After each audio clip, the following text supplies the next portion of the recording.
Ya creo que estoy bien.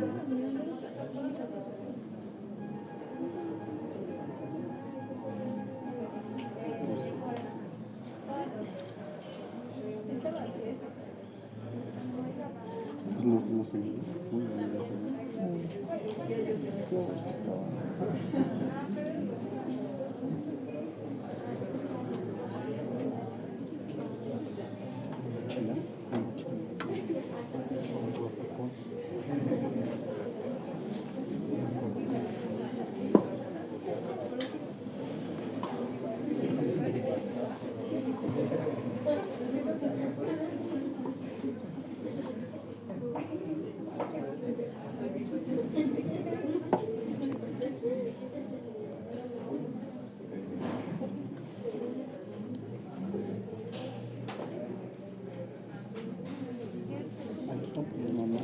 Supongo que no dice nada. ¿Te graba? ¿Qué? ¿Te está bien? A mí sí. Eso parece.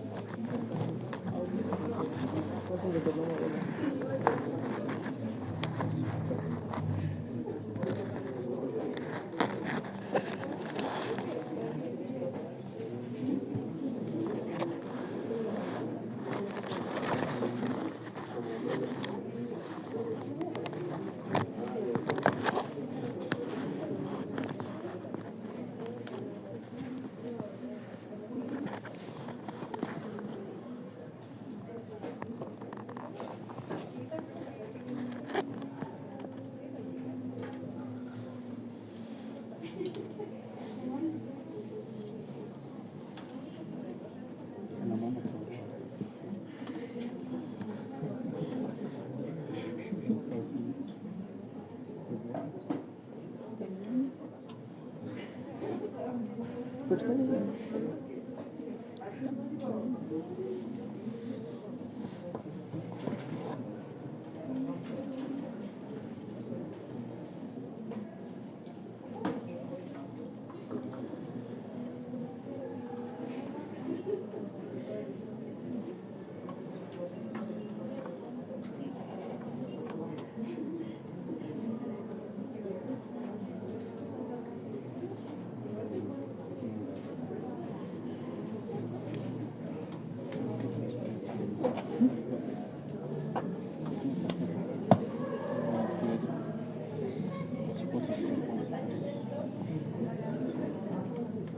¿No sabes cómo se llama?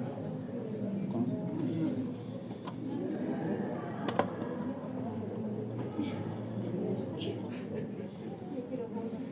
¿De tercero? ¿De segundo?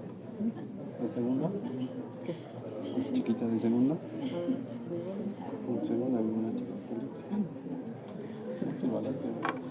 Adelante.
Me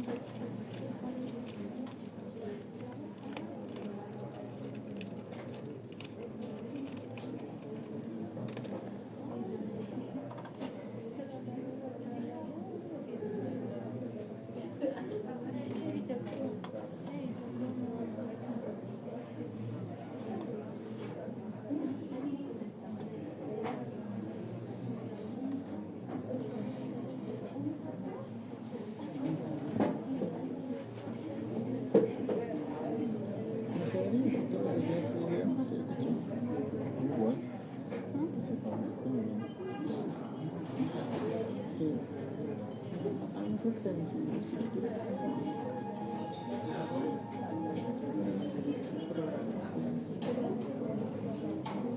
Ya, lo último. Bueno, Tiburón, hay tiburón. Voy a buscar más de en la fase de rock, número de rock. No de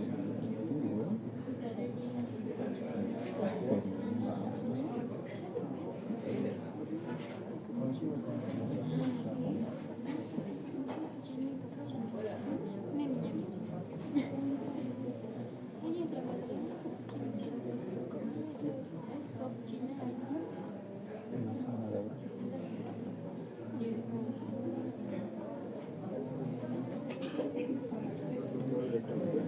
hacer una propuesta de un candidato era hacer internado que cuando vayas a internado si estás vas a ser de acuerdo a la sensibilidad que quieres hacer. No sé si se llama nosotros, pero en internado votamos o no. Los clientes hospitales que tenemos en clínicas es de acuerdo a la materia que estás haciendo. pero alguien quería hacer eso.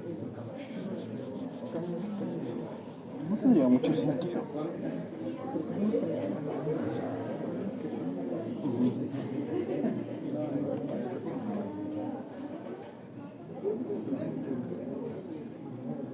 En Cuba dice que es eso.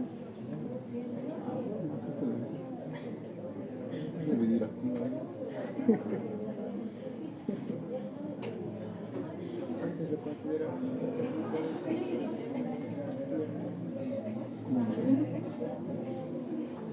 ¿Cómo? pocos años, ¿verdad? Te comentado en Timoteo. Sí, Me ha dicho, ¿no te cuenta vos? ¿Cómo se llama? No estaba contando, ¿eh? 4 años. Primero sales de... No es colegio. Ah, ya, sales del colegio. Ya. Sales del colegio. Y le dice que vas a aplicar esos 4 años al colegio. No es todavía la universidad de medicina médica. Es una preparatoria, ¿no?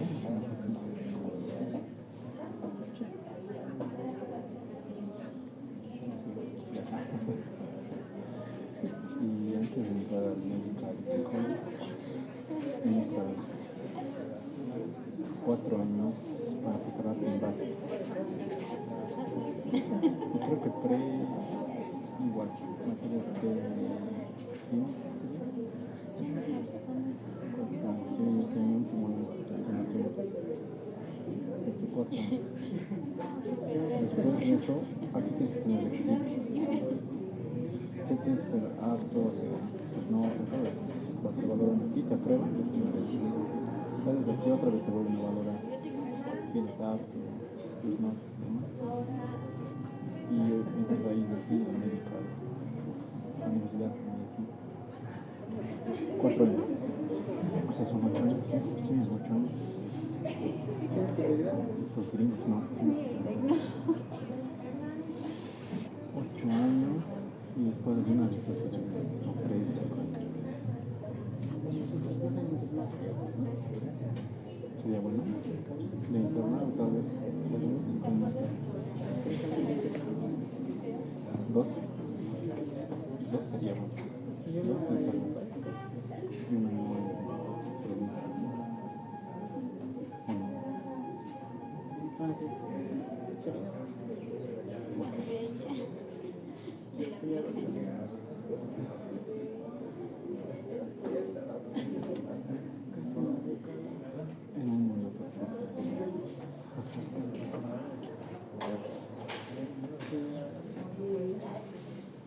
tardes, jóvenes y señoritas. El caso es el siguiente. Mi señora madre está con insuficiencia respiratoria. Para asistirme recargo oxígeno cada 5 días. Hago todo lo que puedo. En alguna oportunidad les he debido vender dulces de jengibre con miel. En este momento no tengo porque ha subido el doble y ya no da para vender. Es el motivo por el que estoy aquí. Estoy pidiendo una ayuda voluntaria. Si por favor pudieran ayudarme con algo para recargar oxígeno, será de mucha ayuda. Porque agradezco su atención y por favor, disfruten la morir. Muchas gracias.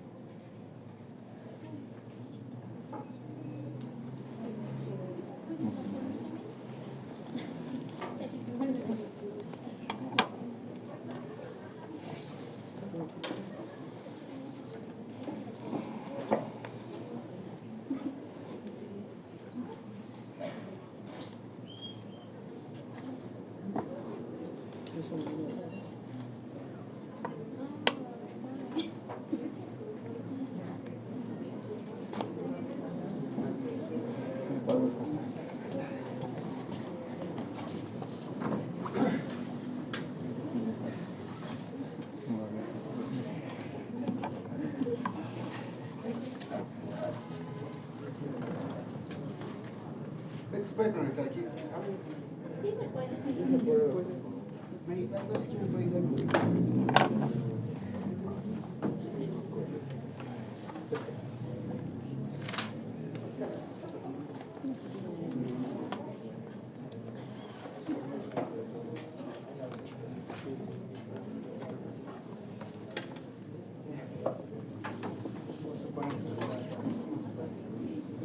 ¿Tiene algún puerto USB? ¿Tiene alguno?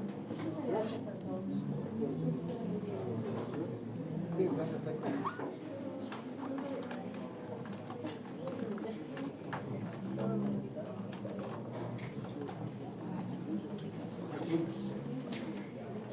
Atrás de la pantalla del conectado HDMI. Atrás de la pantalla del conectado. Sí, eso lo quitas y lo pones a la laptop. Exacto.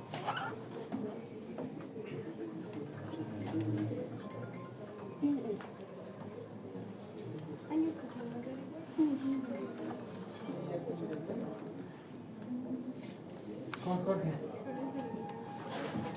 ¿Qué novedad? ¿Qué?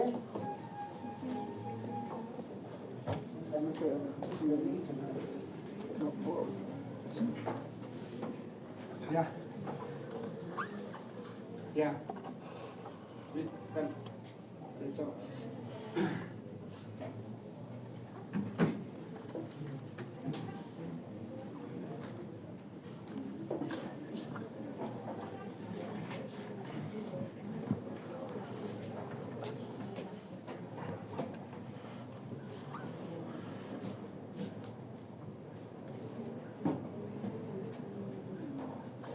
Bueno, buenas tardes, estimados estudiantes de cuarto año.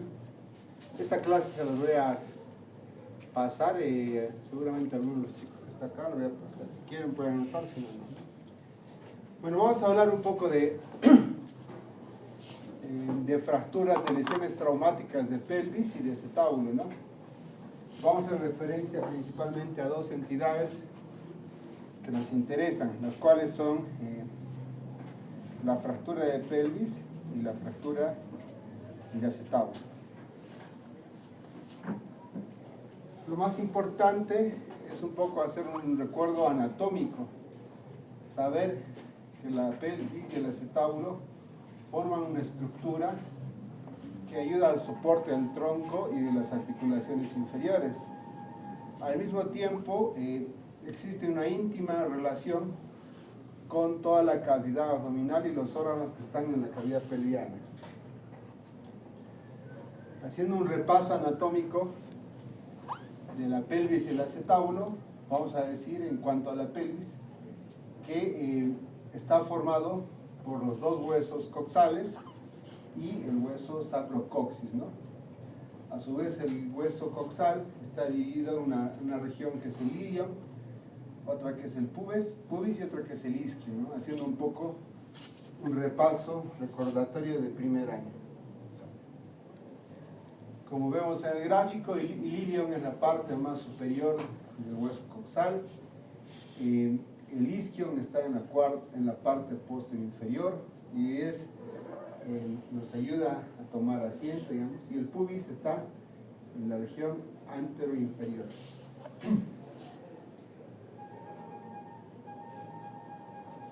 Tenemos que conocer las diferentes articulaciones que forman esta estructura pélvica.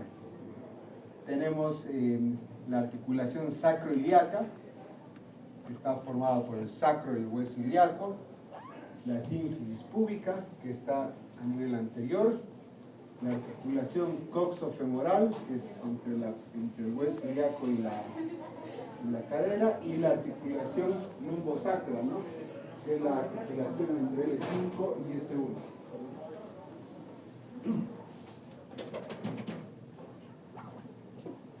Siguiendo con el repaso anatómico, ¿sí? Existen diferentes ligamentos que son poderosos, ¿no? Que contribuyen a la estabilidad de todo el anillo pelviano. Estos ligamentos son el ligamento ililumbar, que une L5 con la cresta ilíaca. Después tenemos los ligamentos sacroiliacos, que articulan el sacro con el ilíaco. Los mismos son anterior, posterior e interóseo. Los otros dos ligamentos muy potentes, el sacro espinoso, que van del sacro a la apófisis espinosa, la apófisis ciática, perdón, y el sacro tuberoso, que va del sacro a la tuberosidad isquiática. Al mismo tiempo también hay que saber el ligamento redondo, que va de la cabeza femoral al hueco acetabular. Bueno, habiendo hecho un repaso breve anatómico y un breve recordatorio simple, vamos a hablar de las fracturas de pelvis. En esta clase vamos a tocar las fracturas de pelvis y las fracturas de acetábulo, ¿no? ¿Qué son las fracturas de pelvis? Son fracturas que generalmente son producidas por un mecanismo de alta energía, ¿sí? Pueden tener compromiso vascular, exista cierta asociación con alguna lesión de vejiga, de uretra, y lo más importante es determinar si estas fracturas de pelvis son fracturas estables o inestables.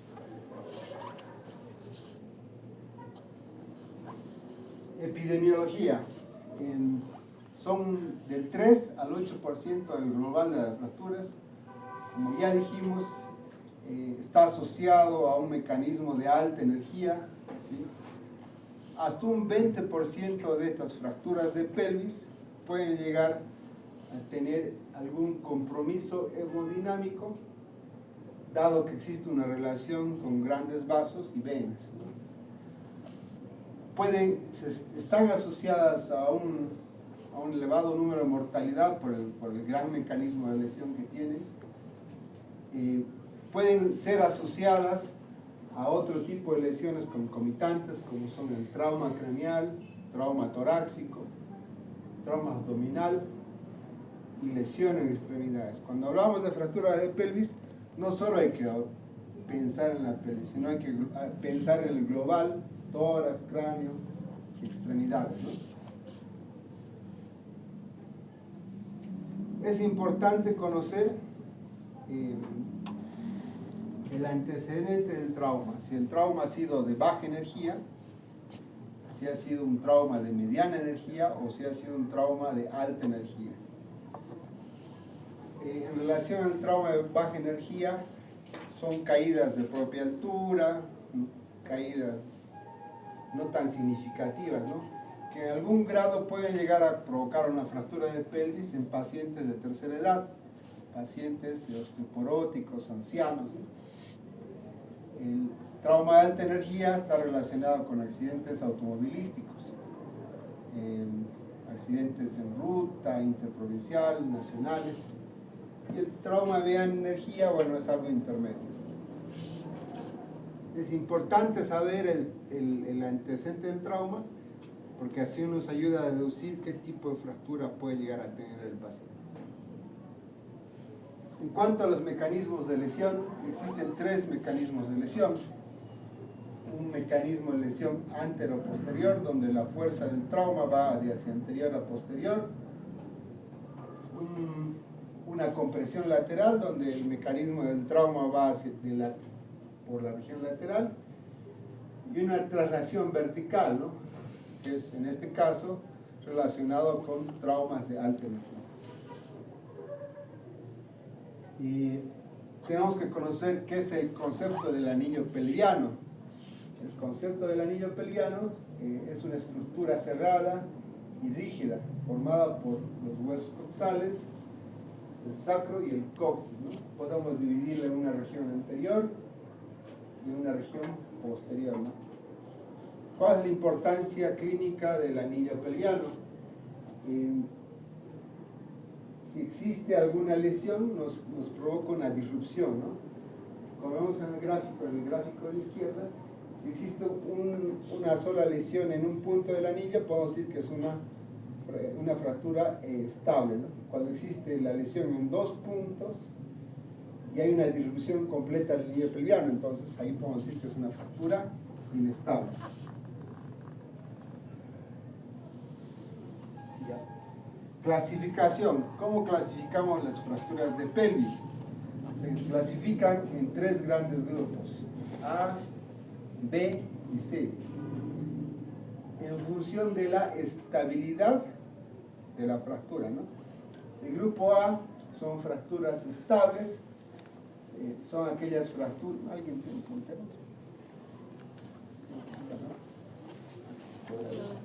Un minuto.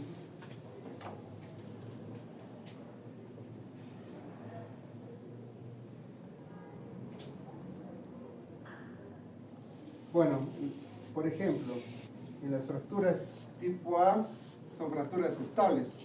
¿Qué significa? Que hay una fractura en un solo nivel del anillo, o sea, no existe un compromiso de la estabilidad del anillo pelviano.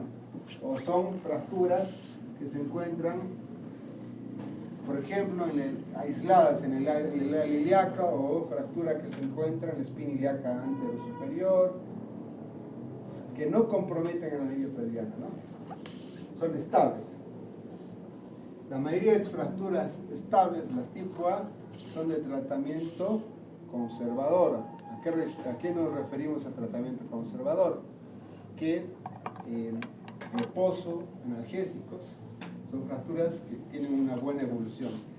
Estas fracturas tipo A están relacionadas con traumas de baja energía o mediana, ¿no?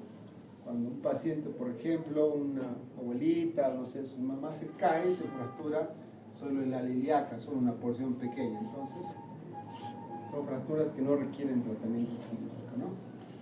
Ahora vamos a hablar de las tipo B. Estas fracturas son parcialmente estables, ¿no? ¿Qué significa eso? Que en el componente rotacional, como vemos en el gráfico, existe una disrupción del anillo pelviano. ¿Sí? Son inestables en el sentido rotacional, ¿no? Según el tipo de fractura, algunas son quirúrgicas y otras son con tratamiento conservador. Entonces estamos hablando que son inestables en el plano rotacional, en el sentido de la rotación son inestables. El tercer grupo, que son las de peor pronóstico, son las del tipo C, que es una fractura, son fracturas que existen, que son inestables verticalmente. Existe una disrupción completa del anillo pelviano, tanto a nivel anterior, posterior. La pelvis es inestable en el sentido vertical. Entonces, de estos 3 grupos, la C está relacionada con traumas de alta energía. Bueno, existen más subclasificaciones de las fracturas. Bueno, ya dijimos una fractura A es una fractura estable, donde existe una pequeña lesión del anillo, pero que el anillo está íntegro, ya lo dijimos. En las fracturas tipo B son fracturas que son inestables en el plano rotacional, ¿no? Por ejemplo, en este ejemplo que vemos acá, es una fractura de tipo libro abierto, ¿no? Donde existe una separación de la sínfisis púbica y una lesión pequeña de la articulación sacroiliaca posterior, ¿sí? Es una fractura inestable rotacionalmente, ¿no? Acá en este otro ejemplo vemos que existe una fractura del sacro y una lesión anterior, ¿no?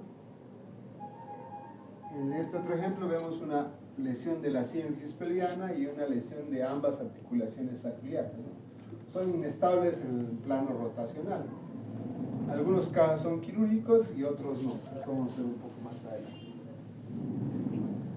Y las tipo C son las más complejas, son inestables en el plano vertical y en el plano rotacional también, en ambos planos. Existe una ruptura completa del anillo pelviano, tanto anterior y posterior. El anillo pelviano no es estable, entonces son inestables tanto en el plano rotacional como en el plano vertical.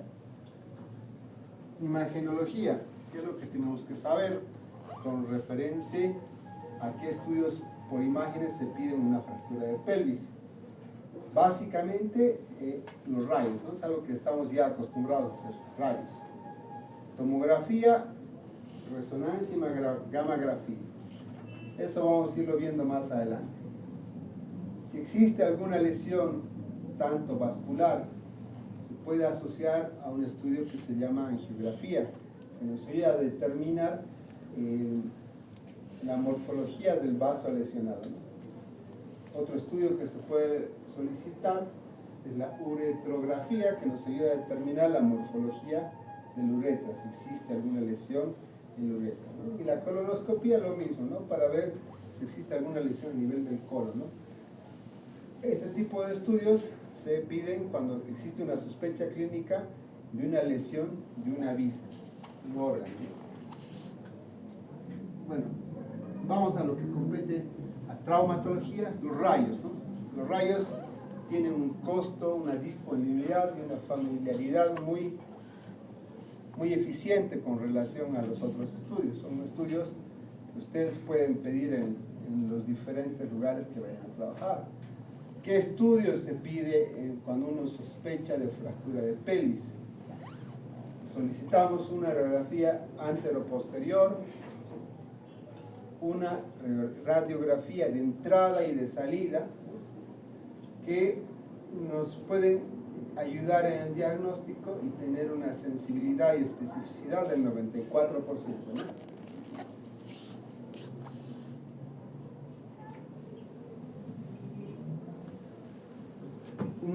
Esta es la principal radiografía que tenemos que seguir, una radiografía antero-posterior, donde el rayo entra perpendicular al plano del piso, ¿no? A la horizontal. ¿Qué es perpendicular? Es una angulación de 90 grados, ¿no? Entonces el rayo entra de anterior a posterior, ¿no? ¿Qué es lo que tenemos que observar? Las crestas ilíacas, ¿no? Como ya dijimos, la anatomía es básico en esto.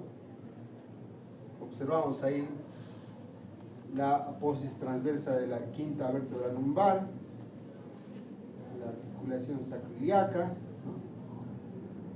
El contorno del anillo pélvico, la sínfisis púbica en este caso, los agujeros obturadores, el isquio, ¿no?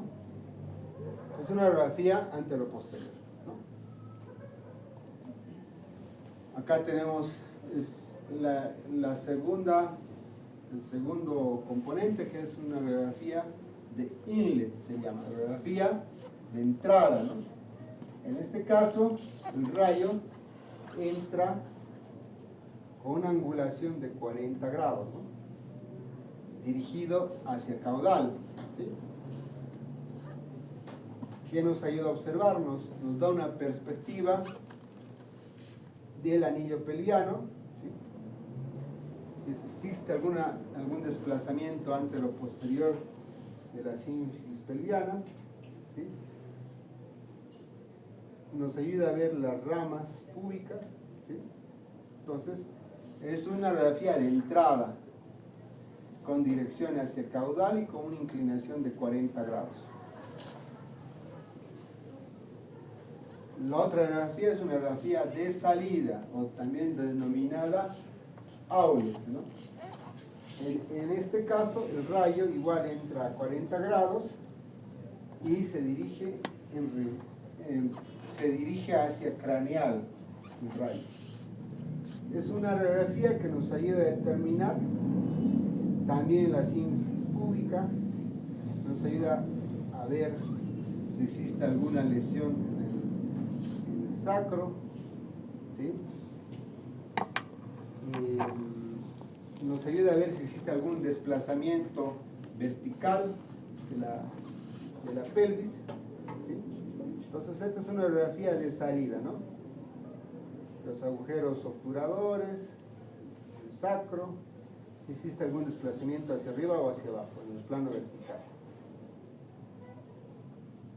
Entonces tenemos las tres radiografías que se piden en una fractura, que debemos solicitar en una fractura de pelvis antero-posterior, radiografía de entrada y radiografía de salida. AP, inlet, outlet. La tomografía, ¿no? Evidentemente hace muchos años atrás la tomografía era un estudio que era un poco limitado, pero sin embargo en estos últimos años gran parte de los centros hospitalarios, centros médicos tienen la tomografía disponible en sus clínicas, hospitales, ¿no? Entonces, como que ahora la tomografía está tomando mucho más valor, ¿no? Entonces, ¿qué nos ayuda la tomografía? Es un estudio más preciso, nos ayuda a describir más fácilmente el tipo de fractura, nos ayuda para tener una mejor planificación quirúrgica si es que la indicación es quirúrgica. Nos ayuda a ver vísceras, trauma abdominal, ¿no? Si existe alguna lesión intrapélvica, nos ayuda a ver sacro. O sea, la tomografía ha tomado mucho valor en estos últimos años. Entonces, ¿la tomografía para qué sirve? Para ver estructura ósea. Bueno, ahora vamos a hablar un poco qué es lo que se debe hacer cuando tenemos una fractura de pelvis, ¿no? En primer lugar, necesita un manejo multidisciplinario, dada la cantidad de lesiones asociadas que tiene esta fractura, ¿no? ¿Cuál es nuestro objetivo? Detener hemorragias, si es que las hubiera. Tenemos que evaluar la discrepancia de los miembros, evaluar la estabilidad pelviana, de hacer un examen clínico de la región rectal, vaginal, y inmovilizar las lesiones asociadas. Lo más importante cuando llega un trauma de pelvis es hacer la resucitación pélvica, ¿no? Ya dijimos que está asociado o puede estar asociado a lesiones vasculares, entonces transfusión sanguínea, ¿sí? Coloides, cristaloides, sangre, inmovilización de algunas lesiones asociadas o inmovilización de la misma pelvis y el tratamiento de las lesiones concomitantes, ¿no? Control de la hemorragia es lo principal. ¿Cómo evaluamos la estabilidad de la pelvis, no? Esta maniobra se realiza solo si el paciente se encuentra hemodinámicamente estable. ¿En qué consiste esta evaluación, no? Se realiza una compresión, ¿no? En el plano antero-posterior y vemos si existe, si la pelvis de alguna forma se abre. A ver, en el plano podemos ver si existe una estabilidad traccionando el miembro inferior para abajo y digamos, ascendiendo la pelvis, ¿no? Es una maniobra delicada que nos ayuda a ver si en el niño pelviano es estable. Se debe realizar cuando el paciente se encuentre hemodinámicamente estable. Compresión anteroposterior, libro abierto, ¿no? Ver si el miembro sube y baja.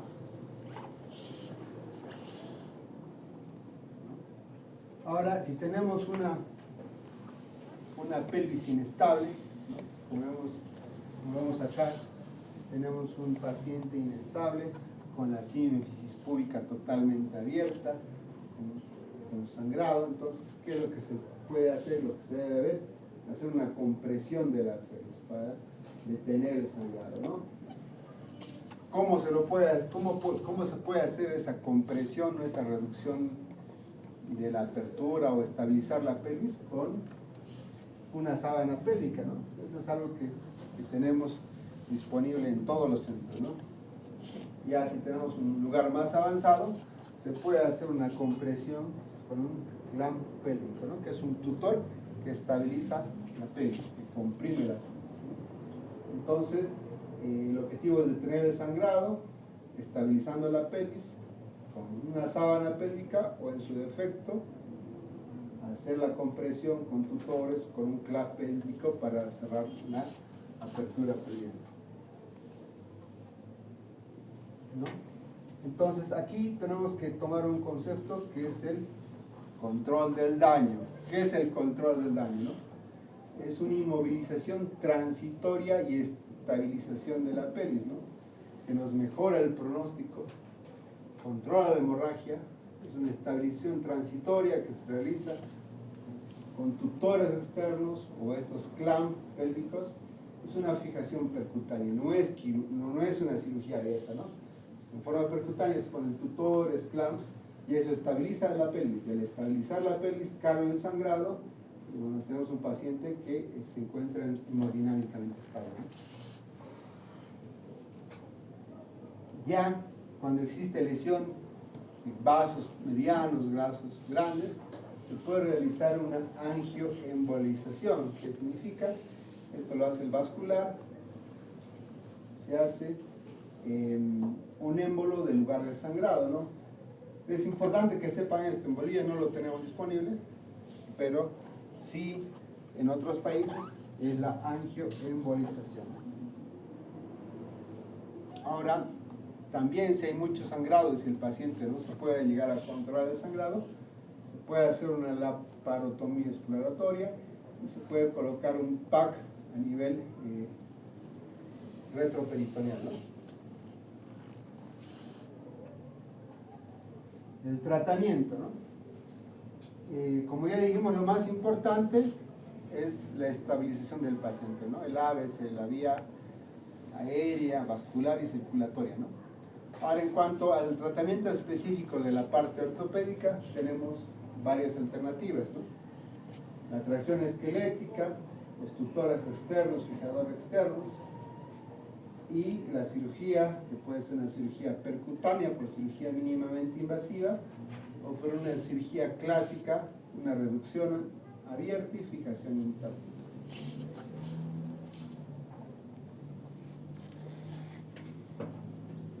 La tracción esquelética.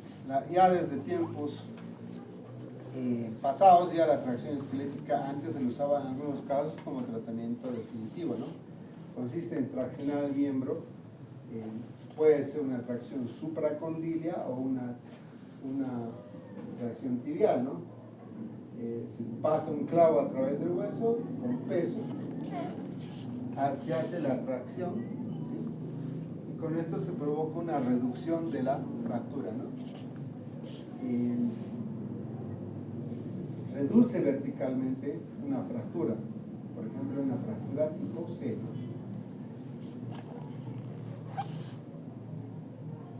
Tiene algunas complicaciones, que no es un tratamiento definitivo, se puede producir infecciones del sitio de entrada del PIN y puede provocar alguna rigidez de los miembros, de la rodilla en este caso. Bueno, ¿cuándo se indica cirugía? Se indica cirugía cuando tenemos una diástasis, una apertura de la sínfisis pelviana, ¿no? La sínfisis púbica mayor a 2.5 centímetros, ¿no? Cuando existe un desplazamiento de los fragmentos que sea mayor a 1 centímetro, ¿no? Cuando existe separación, diástasis de la articulación sacroiliaca mayor a 1 centímetro. Cuando existe algún ascenso de un hemipelvis mayor a 0,5 centímetros, ¿no?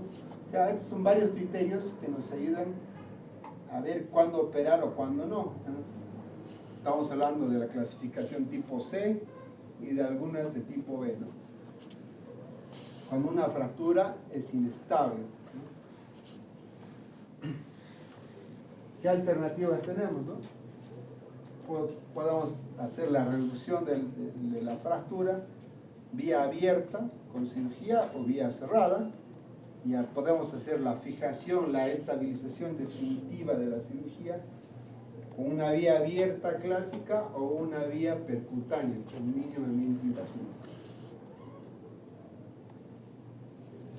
O sea, tenemos la reducción abierta y fijación interna. ¿Qué significa reducción abierta y fijación interna? Es una apertura, vía de abordaje amplia, identificación de los fragmentos, reducción y estabilización con plaquitornillos o con tornillos, o hacer una combinación de acuerdo al tipo de fractura, que no es el objetivo ver ahorita cada fractura en específico. La idea ahora es que ustedes tengan una idea global, ¿no? La otra alternativa es hacer una reducción cerrada.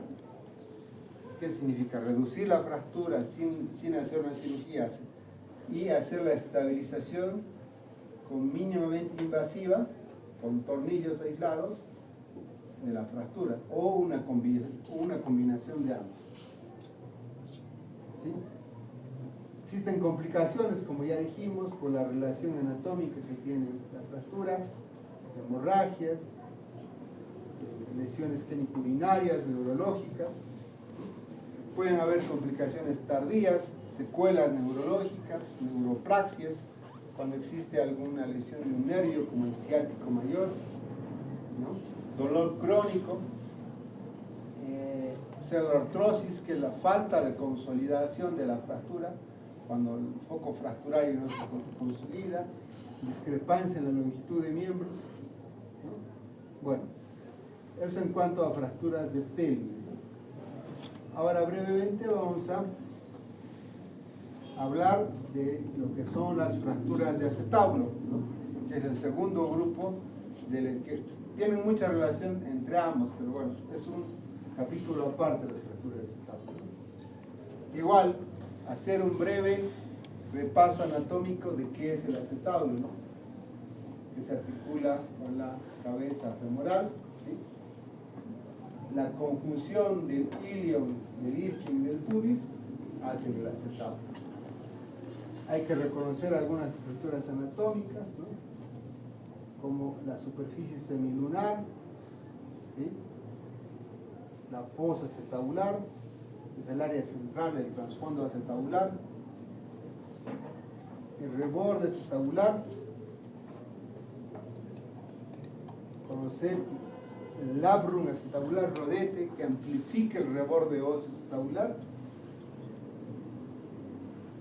la escotadura acetabular, ¿no? Que se encuentra en la parte inferior del acetábulo y donde está el ligamento transverso. Anatómicamente y biomecánicamente, el acetábulo, las fracturas de acetábulo tenemos que saber que existen dos columnas, una columna anterior, ¿sí? Esta, que está conformada por el borde anterior del acetábulo, la pared anterior del acetábulo y la rama púbica superior, ¿no? Toda esta región es la columna anterior. La columna posterior está conformada por el isquio, las escotaduras ciáticas y la pared posterior del acetábulo. Entonces es importante determinar biomecánicamente que el acetábulo está formado por dos columnas, una columna anterior y una columna posterior. Epidemiología, ¿no? Son poco frecuentes, como ya dijimos, existe una alta asociación entre las fracturas de acetábulo y las fracturas de la pelvis, ¿sí? Es un reto es un reto tratar una fractura de acetábulo. Es un gran desafío para los traumatólogos. ¿Por qué? Porque es una superficie articular, ¿no? Entonces tiene que quedar anatómicamente perfecta, ¿no? No es lo mismo tratar una superficie articular que tratar una superficie extraarticular. El acetábulo es una superficie que soporta una carga mecánica muy importante, ¿no? Y si no se trata de la forma adecuada, puede llevar a generar una artrosis, un proceso degenerativo, artrósico, desgaste, que en futuro puede llegar a una prótesis de cadera.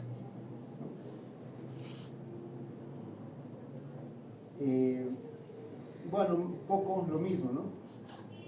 El examen clínico, buscar dolor, impotencia funcional, evaluar si existen fracturas asociadas. Y aquí hay algo muy importante, ¿no? Cuando hay una fractura de acetábulo, hay que evaluar si a su vez existe una luxación, si existe una luxofractura de cadera, ¿no? ¿Qué incidencias vamos a pedir cuando estamos sospechando de una fractura acetabular? La clásica posición de AP de la pelvis, una AP de pelvis. Para ver las fracturas de acetábulo tenemos que pedir dos incidencias radiográficas especiales, ¿no? Que son la oblicuo alar y la oblicuo obturatriz.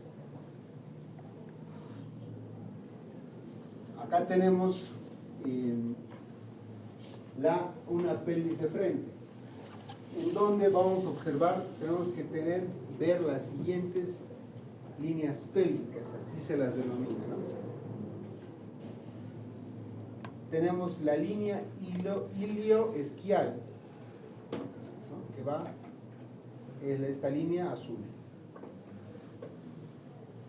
La línea iliopectínea, que va hacia la rama superior del pubis. La línea verde es el techo acetabular, ¿sí? Luego tenemos que estudiar el borde anterior del acetábulo, que es esta línea negra, y otra línea que es la que estudia el borde posterior del acetábulo. Entonces tenemos la línea ilioesquiática, que va del ilio hacia el isquio. La línea iliopectínea, que va del ilio hacia el pubis. El techo acetabular, ¿sí? Tenemos que encontrar la línea del borde anterior del acetábulo y la línea del borde posterior. Eso es para ver una radiografía de frente, ¿no? Una AP de pelvis. Ahora un poco hablando de la otra incidencia, que es la alar obturatriz. Esta es una oblicua, ¿no? No es una radiografía de frente, es una radiografía oblicua, ¿no? El paciente se encuentra inclinado hacia 45 grados en una posición especial para ver la oblicua alar. ¿Qué vemos en la oblicua alar? Vemos la fosa ilíaca, todo el frente de la ilíaca, todo el área ilíaca, ¿sí? Evaluamos la columna posterior que ya habíamos mencionado, la columna posterior. Se evalúa el borde o pared anterior del acetábulo. Entonces evaluamos cresta ilíaca, columna posterior y pared anterior del acetábulo. Es una incidencia oblicua al largo. La siguiente incidencia, que también es importante para el estudio de las fracturas de acetábulo, es la oblicua obturatriz, ¿no? En este caso es también una incidencia oblicua que nos ayuda a evaluar, acá abajo, acá vemos, el anillo obturador, nos ayuda a evaluar la columna anterior, toda la columna anterior que es acá, ¿ven? Toda la columna anterior del acetábulo, nos ayuda a evaluar la pared posterior. Entonces, la oblicua obturatriz evalúa toda la columna anterior, evalúa la pared posterior, evalúa el anillo, ¿no? ¿Sí? Lo mismo, la tomografía es muy importante para el estudio de las fracturas de acetábulo. Como habíamos mencionado, es un estudio que actualmente se lo utiliza más que las simples radiografías. Entonces, ¿qué nos ayuda a ver la tomografía? Que la radiografía, con la radiografía no podemos observar. Podemos observar si existe algún fragmento intraarticular, si es que existe algún un fragmento libre de articulación que se puede llegar a desprender. También nos ayuda a determinar la impactación, ¿no? Nos ayuda a ver lesiones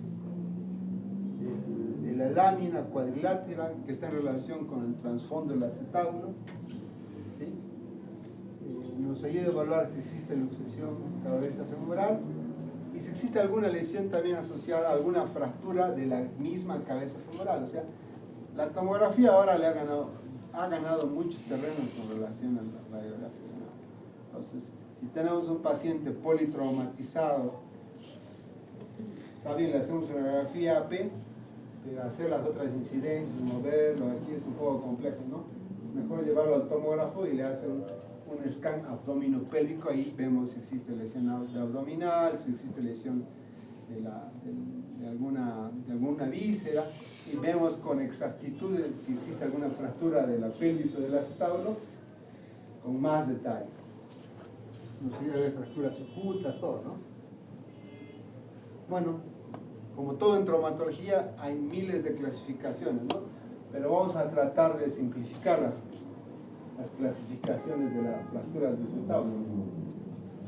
Las podemos dividir en dos grandes grupos: las fracturas simples y las fracturas complejas, ¿no? En las fracturas simples tenemos la fractura de la pared posterior, fracturas de la columna posterior, fractura de la pared anterior del acetábulo, fractura de toda la columna anterior, fracturas transversales, ¿no? Las fracturas complejas, bueno, son un poco más complicadas. Es una asociación de las fracturas simples que son de diferentes formas, que no viene al caso en este momento. Ahora, ¿cuándo operamos un acetábulo y cuándo no lo operamos, ¿no? ¿En quién no operamos el acetábulo? Cuando existe un desplazamiento menor a 2 milímetros, cuando la fractura no está desplazada, ¿no? Cuando no existe un escalón articular. Entonces, si no hay desplazamiento o tenemos algo menor de 2 milímetros, el tratamiento es conservador. ¿Cuándo operamos? ¿Para qué operamos a estos pacientes, no? El objetivo es la restauración anatómica, ¿no? La reducción anatómica, para movilizar más rápido al paciente y para maximizar la sobrevida de la articulación coxofemoral. y evitar complicaciones a futuro, como es la artrosis coxofemoral, ¿no? También otras indicaciones son cuando hay una luxación irreductible, un déficit neurológico, en este caso está relacionado con el nervio ciático, cuando son fracturas expuestas, lesiones vasculares, y cuando existe una incongruencia articular mayor a 2 milímetros. Bueno, ¿qué método usamos para el tratamiento de estas fracturas acetabulares, no? La clásica reducción abierta y fijación interna con placas y tornillos. Esto puede ser por una vía de abordaje anterior o una vía de abordaje posterior, según el caso. Existe también la alternativa de hacer tratamientos, osteosíntesis, tratamientos percutáneos. ¿Qué significa percutáneo? Incisión de 5 milímetros. A través de esa incisión progresamos un tornillo, ¿no? ¿En qué casos se utiliza este tratamiento percutáneo? Cuando no son fracturas grandes o son mínimamente desplazadas, son fracturas que se reducen fácilmente, ¿no? Si tenemos una fractura muy inestable, multifragmentaria y demandante, no se puede realizar un tratamiento percutáneo. Como ya dijimos, estas fracturas de acetábulo están asociadas a la presencia de una luxofractura, una luxación. ¿Qué es una luxación? Es una pérdida de relación completa entre dos superficies articulares, ¿no? Hay que tratarlas de forma rápida. ¿Por qué? Porque pueden producir una complicación que es muy temida en traumatología, que es la muerte de la cabeza femoral, ¿no? Que es la necroosteoartrosis de la cabeza femoral. ¿Sí? Están asociadas, como ya dijimos, si existe una luxofractura, a una impactación en este caso, del nervio ciático, que tiene una relación directa, ¿no? Y también un daño articular. Tracción, ¿no? Es un tratamiento básico que se realiza en la emergencia, ¿no? Es un tratamiento transitorio, ¿no? Que nos ayuda a aliviar el dolor, disminuye el sufrimiento del cartílago articular, nos ayuda con la reducción de la luxofractura, ¿sí?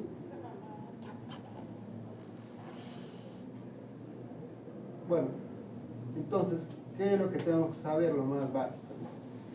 Conocer el antecedente del trauma, si es trauma bajo, mediano o alta energía. Saber las relaciones anatómicas que tiene la pelvis con el sistema urinario, vascular y nervioso. Tratar el sangrado agudo, ¿sí? Eso ya saben ustedes. Siempre un equipo multidisciplinario que está compuesto por el neurólogo, vascular, neurocirujano, si es que existe alguna lesión de cabeza, ¿sí? Lo más importante es estabilizar al paciente hemodinámicamente. Siempre hay que tratar la fuente, el origen del sangrado, ¿sí? Si bien pasamos líquidos cristaloides, coloides, tenemos que saber de dónde viene el sangrado o sospecharlo, ¿no? Entonces, ¿cómo se realiza eso? Con una estabilización, de hacer el control del daño, ¿no? Tutores. Lo más importante es estabilizar al paciente. El tratamiento definitivo con placas, tornillos, etc., se realiza cuando el paciente está hemodinámicamente estable, ¿no? Lo más importante es compensar al paciente. No es ir a operar a tratar la fractura en ese momento. La fractura pasa a un segundo tiempo cuando el paciente está estable. Bueno, eso es todo. Cualquier duda, aquí les voy a dejar mi teléfono. Si tienen alguna duda, me escriben al WhatsApp o ahora les voy a pasar, no sé a quién lo puedo pasar, la clase para que estudien. Esto, si tienen alguna pregunta, bueno, gracias.